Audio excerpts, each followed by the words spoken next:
Ayun guys, good morning, good afternoon, good evening sa lahat. Welcome to my YouTube channel, Roselski TV. Guys, dito tayo para mag-reaction dito sa vlog ni Boss B.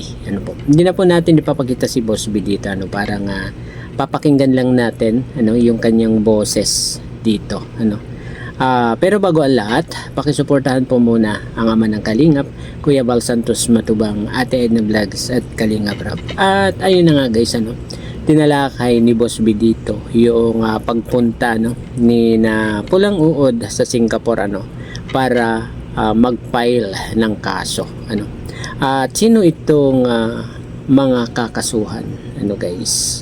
At ang alam ko dito ay isa na itong si Ma'am Kakudi para mapauwi daw sa Pilipinas or pa-deport doon sa Singapore guys. Ito guys, mag-start na po tayo. Mystica Yons, mega love shout out po sa inyong lahat. Kay Miss Game Vlog 1991, pakisuportahan po ang kanyang YouTube channel. So bago tayo pumunta mga kaibigan, mga kalingap, sa ating pag-uusapan about nga dito sa pagsasampa nila ng kaso dito sa Singapore para So, totoo pala guys, totoo pala na magsasampa ng kaso dito sa Singapore Pero gaano ba talaga ito katotoo? Ganun-ganun lang ba kadali magsampa ng kaso dito sa Singapore? At saka bakit sa Singapore pa? Bakit hindi sa Pilipinas mismo? Guys? At sino-sino itong kakasuhan na ito? Ay, nako, grabe naman ba't ganito na ang nangyari? Diba guys? Diretso mo po natin itong si Kakudi, ulitin ko lang yung kanilang mga hambog at yabang, o kita-kita tayo kung saan lugar niyo gusto. Ito guys, parang hinahamong na ni Boss B itong dalawang ito siguro medyo napupuno na itong si Boss B sa mga sinasabi nitong dalawang ito anytime anytime naman ako, andito lang ako. Wag lang dyan sa mismong bahay ninyo kasi pangit naman na ako isusugod dyan sa bahay ninyo. Oo, di ba? Ma-trespassing ka dyan, Boss B, kapag ikaw ang pumunta doon madisgrasya ka nila dyan parang mahina ang ebidensya kasi ipapalabas nila yan na trespassing ka at self-defense yung ginawa nila kung sakasakali na ikaw ay madisgrasya diyan sa kanila kung sakasakaling pumunta ka bobo lang yung gagawin yan, di ba? Anytime, kahit saang lugar tayo magpangita kung gustuhin ninyo, lalaki sa lalaki lang. Yun ang aking inasabi sa inyo. Dr. Lap, Red Sale, huwag lang dyan sa loob ng bahay ninyo at sa bakuran ninyo kayo maghamon. Kahit saang lugar, anytime ako. Anytime ako dyan sa aking sinasabi na yan. Kahit anong oras, i-message ninyo ako para mas maganda. Hindi ito joke, Dr. Lab. Grabe guys, seryoso na talaga itong si Boss B dito sa kanyang mga sinasabi dito. Talaga siguro nga nasaktan itong si Boss B sa mga pinanggagawa nitong dalawang ito ni Pulang Uod saka ni Iking. Diba? Kasi iba yung joke. At hindi ito for content para sa akin. Hindi for content yung ginawa ninyo o hindi personal. Kaya pasensya ka na, Dr. Lab. Mag-live ka kung saan mo gusto. Pasensya ka na. So, dumako na tayo mga kaibigan, mga kalingap dito sa ating pinag-uusapan about nga sa pagsasampa nila ng kaso laban dito kay Kakudi at sa iba pa. Alam ko mga kasama dyan sina Kakudi, si Gingging Vlog at yung iba pang mga hindi natin alam kung sino yung mga kasama. Sila pala yung kakasuhan kakasuhan ko gaano kaya katotoo itong grabe naman, ganun na talaga sa Singapore talaga kakasuhan ito para para ma-deport sila Grabe naman. Na gusto nilang ipa-deport. Alam natin dyan, ang gusto nilang ipa-deport ay si Kapodi Mix Vlog, si Gingging, and Janice Mix Vlog. Yan po yung may mga channel doon, mga kaibigan. Nasasampahan nila ng kaso para ma-deport ng Singapore, mga kaibigan. Ay ano nga po ang dalang basihan at ano po ang mga dalang reklamo ng mga ito kung bakit doon mismo magre-reklamo sa embahada or doon mismo sa Singapore. At yun, sabi nga ng mga viewers ay takot at takot si Nakakode at yung iba pa doon dahil nga sinugod ng mga angel na yan or ninaood, mga kaibigan, mga kalinga. Ayan pa guys, yun pa yung isa na pinamamalita ng mga viewers nila na natatakot na itong mga nandoon sa Singapore, yung mga kakasuhan ko nitong mga tinatawag nilang angels, na susundo daw. Napakinggan natin yan kagabi, yung mga angels daw na susundo dito kay Kapudi. Ano po? No, sinugod di umano. So ito lang yung masasabi ko, mga kaibigan, mga kalingap, about sa mga sinasabi nila na yan na mapapa-deport si Nakapudi at yung iba pa kapag sila ay Malabo yan guys, hindi basta-basta nagdi-deport, guys.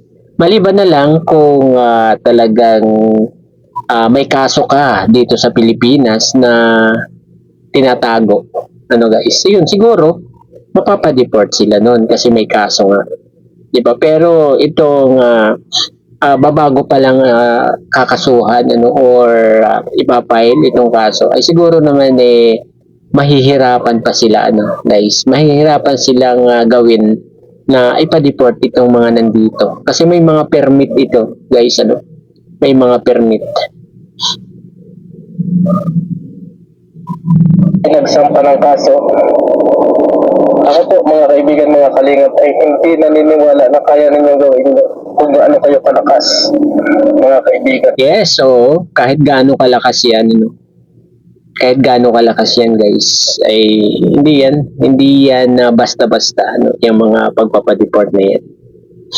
At kung ano ang ebidensya at kung ano ang pinaghahawakan ninyo ng mga ebidensya.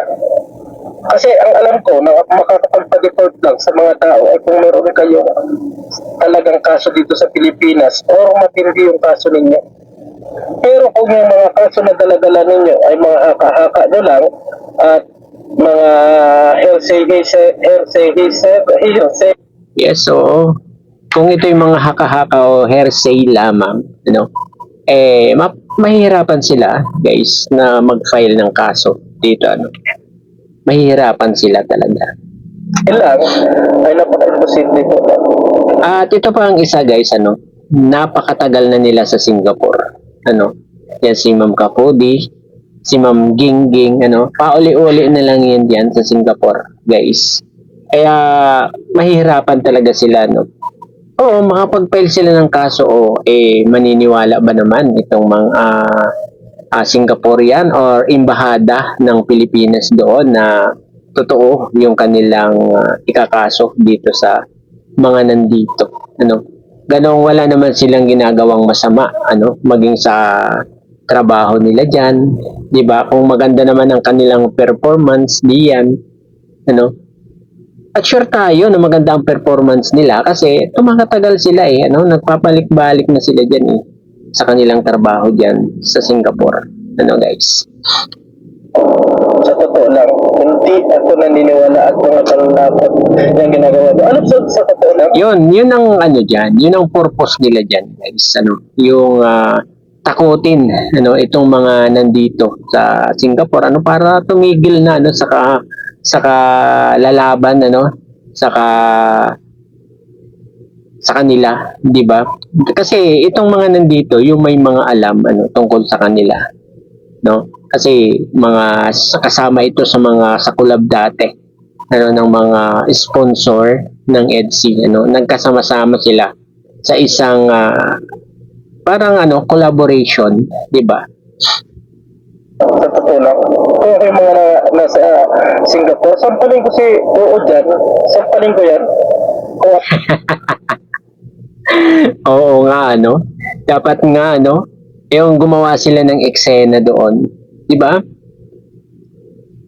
Ano kaya nga guys, ano yung mangyayari ano, kapag gumawa sila ng eksena doon, ano, yung sugurin nila si Pulang Oo doon, tapos pagsasampalin nila, ano kayang mangyayari doon? ako, ang nandiyan sa Singapore, sampalin ko yan si Uod. Sa totoo lang, sampalin ko yan. Ako, ang nandyan, at lalo't babae, sampalin ko yan. At kapag yan ay nagwalang nga dyan, gumanti sa babae, siguradong lusot na yan dyan. Oo, sa totoo lang eh. Maano pa yan dyan, mahuhold yan dyan. Kapag yung sinampal siya, tapos lumaban sa babae, mahuhold pa yan dyan. Tatagal yan dyan, si Pulang Uod sa Singapore, pag nagkataon, pag gumawa sila ng eksena, sundin kaya nila, yung naisip ni Boss B, yung gumawa sila ng eksena, papunta kay Uod, tapos sampalin. Grabe naman itong naging ni Boss B na to, Yung mga yabang-yabang na yung mga yan. Kung ako ang nandyan at kung ako ang babae na kanilang kinasuhan, sugutin ko pa sila dyan at sampalin ko sila dyan. Sa totoo lang. Kasi sila, ay mga permit dyan. Eh Yes. kayo, mga ano lang kayo dyan. Mga, ano pa ba, magtatatang Mga tourist, no? Mga bisita lang sila diyan, mga turista lang sila diyan sa Singapore. kayo. Pasalamat kayo at itong mga nasa Singapore ay mababait pa. Pero kung ako, ang nandyan, ay sampalin ko yan si Punang Oo dyan at kapag yan ay gumanti dyan, sigurado puno mo yan. I promise. Grabe. Oo, sa totoo lang. Kaya ako mga kaibigan, mga kalingap, ay hindi ako naniniwala na kayang ipa-deport ang mga yan. Natutuwa lang yung mga viewers at naniniwala na ganoon, pati-deport ka dali. Para naman kayo mga kaibigan, mga kalingap, yung mga ibang nanonood, para naman kayong hindi OFW. No? Na naniniwala doon sa mga sinasabi nila. Oo. Nasaan na ba yung mga nasabi ninyo ng mga nakapiling at saka yung mga kinabukasan ay bumudmud? Doon pa lang mga kaibigan, mga kasinungalingan na, mga sinasabi na Yung yung sinasabi na ipapamudmud na yung mga subpina na ipapadala daw do sa mga kinasuhan. Pero hanggang ngayon wala pa. Ewan ko kung totoo yung kay Erwin, yung kay Erwin, kung nakatanggap na talaga siya ng subpoena. mga tao na to. Hanggang ngayon naniniwala pa rin kayo. Asa na yung mga sinasabing solvina na idadalhin ng makaraang linggo pa? Di ba wala? Oh, nasaan? Nasaan ba?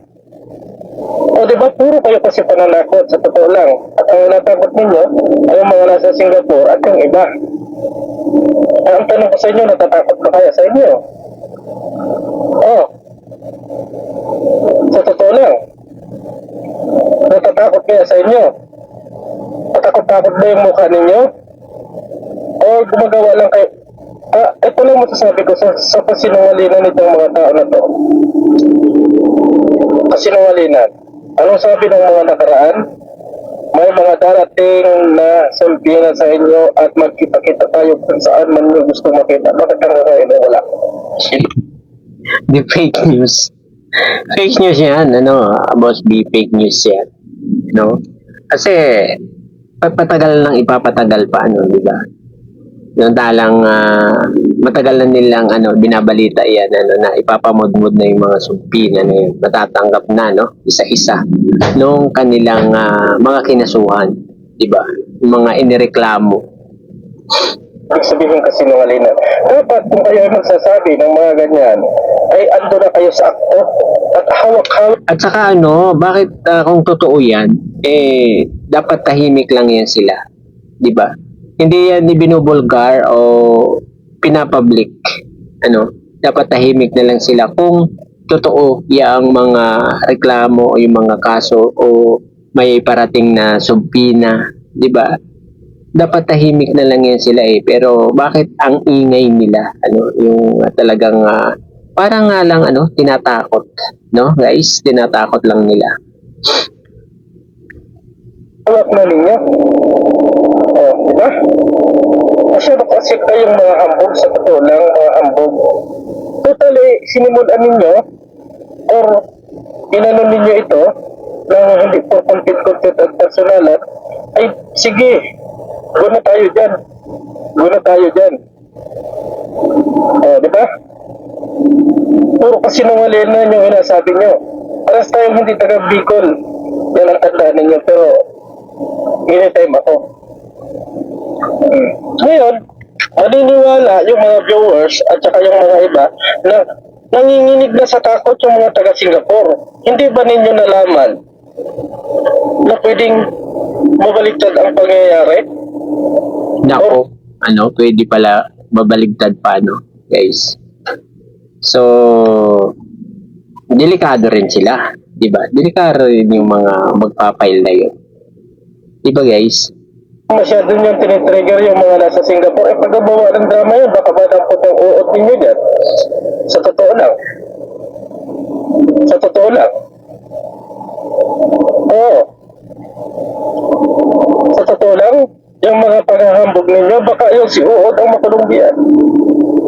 Nakakala mo magtapang-tapangan. Sige nga, itry mo kaya Redsen na yung mga nandiyan sa Singapore ay awayan mo or sampalin mo. Sige nga, itry mo nga. Redsen, kung talagang ikaw ay matapang, babae naman yan eh. Hindi naman papalag sa'yo eh. Hindi naman yung makakalaban kasi babae yan. Kasi alam ko naman na babae lang ang kaya mo. Oo. Sa totoo lang. Yung babae lang ang kaya mo. Dito guys, talagang parang seryoso talaga ito. Si Boss P dito sa kanyang mga sinasabi dito, sa kanyang vlog na to.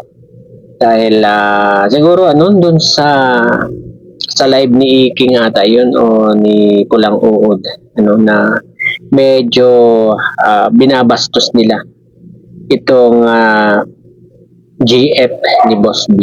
Guys, nagtatawanan pa sila doon. Siguro naman napanood nyo o narinig nyo yung mga pinagsasabi nitong si Pulang Uod at ni Iking kay Ma'am Gingging Vlog.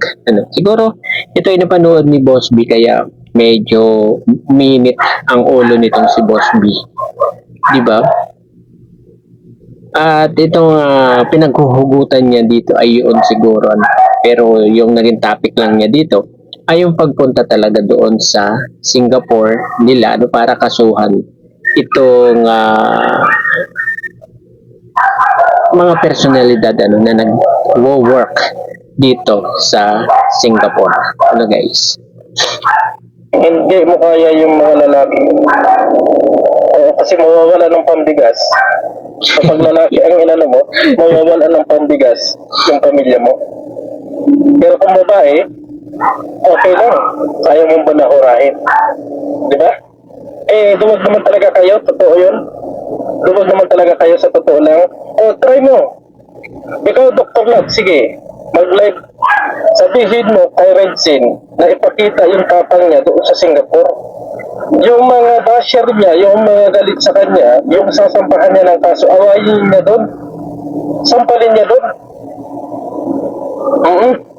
Para makita natin kung gaano katapang kayo. Kasi kayo, matapang lang sa hawa. Hawa lang yung tapang ninyo. Hindi talaga nasa loob. Tandaan ninyo yan. Matapang lang kayo sa harap ng inyong camera. Pero, hindi sa personal. Ito hindi na ito joke. Totoo na. Yun guys, talagang seryoso si Boss B dito. Hindi na talaga siya nag-joke dito. Seryoso na po. Itong si Boss B. Sa kanyang mga sinasabi. At talaga siguro talagang nasaktan si Boss B sa kanyang mga narinig dito. Sa dalawang to, guys, yung mga pambabastos nila. Napanood nyo naman siguro ito guys, marami nang nag-reaction dito, pati si Kuya Val, ni-reaction na rin niya ito, diba? At pinarinig pa ni Kuya Val yung usapan ni Uod Ni Pulang Uod at ni King. Ano guys? Mga ambog kasi kayo eh, mga ano kayo eh.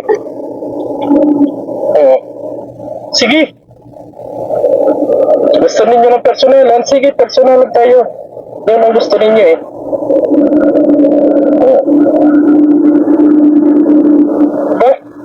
O sige, ilabas ninyo yung tapang ninyo. Yung kabastusan ninyo, ilabas ninyo dyan. Sige nga.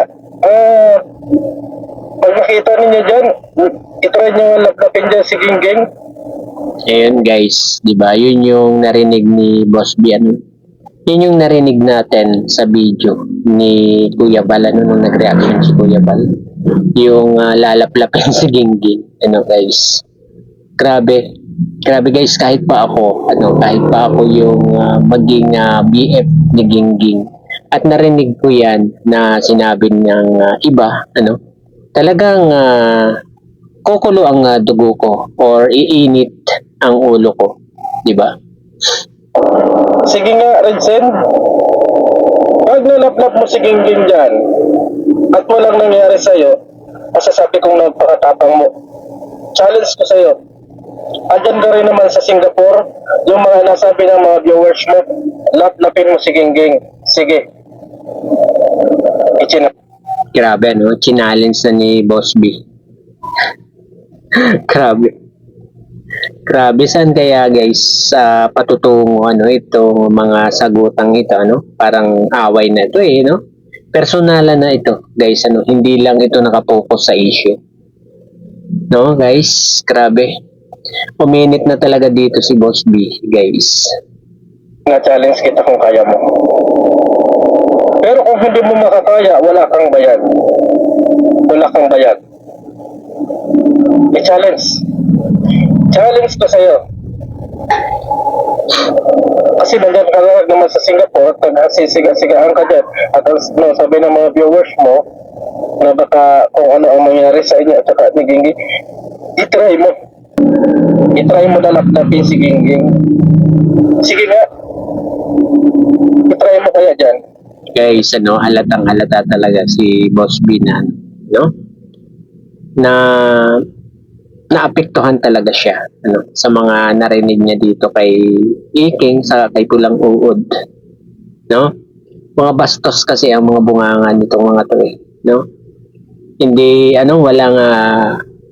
walang galang sa kapwa, ano? Hindi man lang nila nirespeto yung mararamdaman ni Boss B sa kanilang mga sinasabi, di ba? Para malaman natin kung gaano ka katapang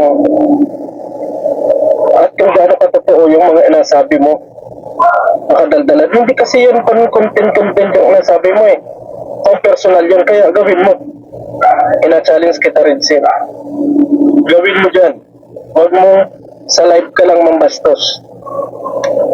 Kasi ako, hindi ko nadama yung mga asawa nyo dito. At hindi ko rin nadadama yung mga anak nyo dito. Sa issue na to. Pero, ay challenge ako. Laplapin mo dyan si Gingging sa Singapore. Kung kaya mo.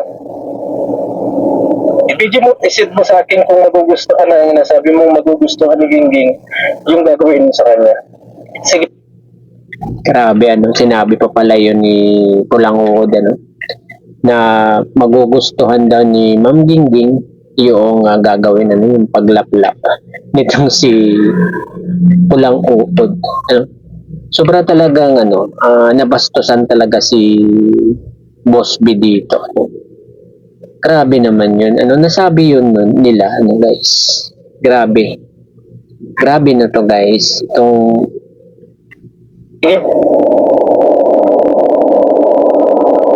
Kasi sabi ng mga viewers mo, magugustuhan ni Gingging kapag nilaplap mo eh. Anong palagay ninyo doon sa tao? Anong palagay ninyo? Doon sa mga viewers na nagsasabi ng ganun, siguro kayo yun. No? Siguro kayo yun na napakadaling maganon. Ngayon, yung mga viewers ninyo, yung lahat ng mga viewers pala yung nagsabi, ano, na magugustuhan daw ni Ma'am Ging yung gagawin ni Pulang Uod. Talaga nasaktan dito guys ito, ano, si Boss B. Ano guys?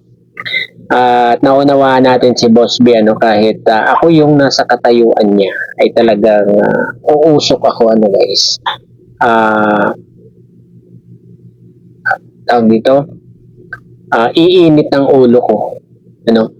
At masasagot ko talaga kung sino man yung gumawa ano o nagsalita ng mga ganito. Ano guys? At yan guys, ano? Hanggang dito na lamang po ano, ang ating konting reaction. Mahaba pala ano kasi 20 minutes tayo eh. Ano? Hanggang sa muli pong pagbablog. Bye-bye. God bless po sa lahat. Peace.